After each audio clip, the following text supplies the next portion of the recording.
Bangsa yang besar adalah bangsa di mana generasi penerusnya mampu menghormati dan menghargai jasa perjuangan pahlawan bangsanya.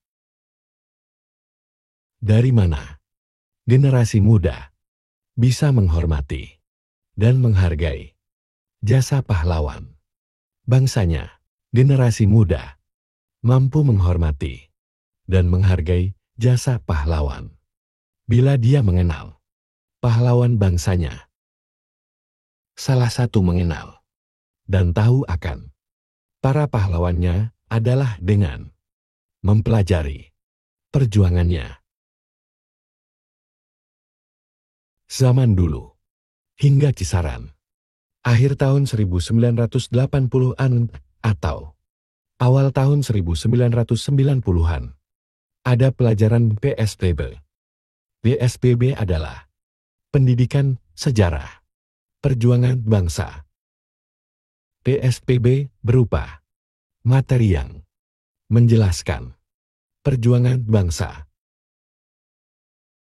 Di pelajaran PSBB diterangkan gigihnya para pejuang bangsa untuk mengusir penjajah dari Nusantara tercinta. Selain PSBB, mengenal sejarah bangsa ini kepada generasi muda. Di waktu itu, ada pelajaran sejarah. Mari kita sedikit mengenal para pejuang dan pahlawan kita yang waktu itu disampaikan di pelajaran PSBB maupun sejarah. Sultan Agung Hanyokro Kusumo, Raja Mataram Islam, yang gagah berani, mengirimkan prajurit Mataram untuk mengusir penjajah Belanda yang bermarkas di Batavia tahun 1628 dan tahun 1629. Sultan Hasanuddin dari Makassar, beliau terlalu berani dan kuat melawan virus Belanda. Akhirnya mendapatkan julukan ayam jantan dari timur. Karena politik pecah belah yang dilakukan Belanda dan ulah pengkhianat yang ingin memperkaya diri sendiri, maka Sultan Hasanuddin dapat dipatahkan perjuangannya. Akhirnya Sultan Hasanuddin dipaksa untuk menandatangani Perjanjian Bongaya. Pangeran Antasari adalah pejuang yang sangat tangguh dari tanah Banjar.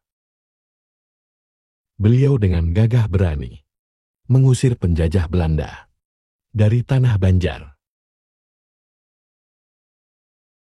Pangeran Diponegoro, pejuang yang tangguh dari tanah Jawa.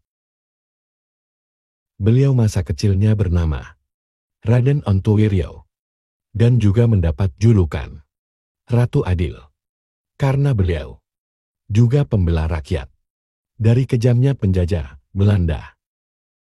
Perjuangannya, Pangeran Diponegoro, tahun 1825 sampai tahun 1830. Walaupun hanya 5 tahun, namun Belanda dibuat kocar-kacir. Banyak serdadu dan centeng pasukan Belanda yang tewas di tangan pejuang di bawah pimpinan Pangeran Diponegoro. Selain itu Belanda di masa menghadapi Pangeran Diponegoro Kas, keuangan negara Belanda jebol. Banyak trik-trik yang dilakukan oleh Belanda guna mengakhiri perlawanan Pangeran Diponegoro. Mulai dari siasat adu domba, sayembaran berupa siapa yang dapat menangkap dan menyerahkan Pangeran Diponegoro akan mendapat ribuan gulden, hingga politik bintang stansel. Semua trik-trik Belanda gagal. Gak ada yang berhasil. Lalu Belanda menggunakan siasat yang sangat licik guna menangkap Pangeran Diponegoro. Belanda mengajak melakukan perundingan damai alias genjatan senjata. Tetapi di tengah perundingan, inilah sang pangeran Diponegoro ditangkap.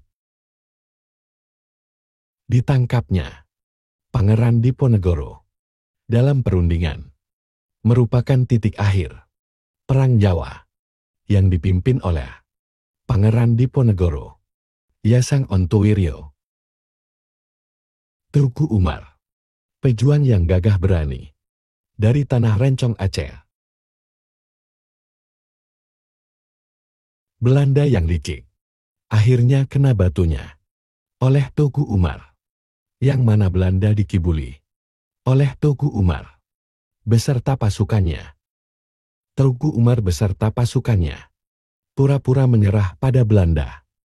Lalu oleh Belanda, Teuku Umar beserta pasukannya dipersenjatai, lengkap guna menghancurkan perlawanan rakyat Aceh.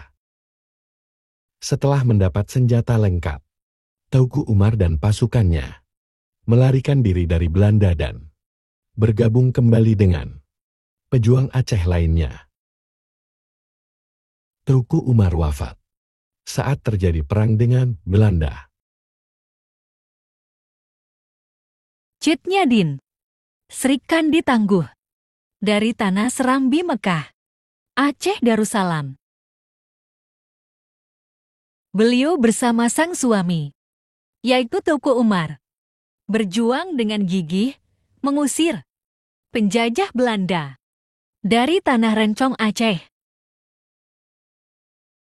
Walaupun beliau seorang wanita, kegigihannya sangat terbukti. Nyata, luar biasa dikala beliau tetap berjuang walaupun sang suami telah wafat terlebih dahulu saat tertembus oleh peluru Belanda.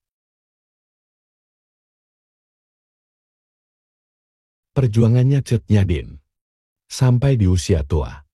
Inilah yang perlu ditauladani, bahwa perjuangan dalam menggapai cita-cita tidak mengenal tua. Pi Gustin Ketut Jelantik, pejuang yang sangat luar biasa, di mana beliau beserta pasukannya menerapkan perang puputan, yaitu perang habis-habisan, sampai titik darah terakhir. Lebih baik mati berkalang tanah daripada hidup dijajah. Begitu prinsipnya beliau beserta pasukannya. Bila hidup, haruslah hidup mulia, tanpa ada penindasan dari pihak manapun. Itulah semangat yang perlu ditauladani dari semangat I Gusti Ketut Jelantik beserta rakyat Bali.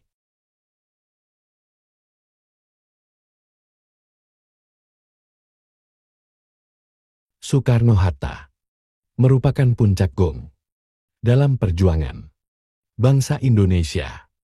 Beliau berdua atas nama bangsa Indonesia, memproklamasikan kemerdekaan Indonesia di Jalan Pegangsaan Timur, 56 Jakarta.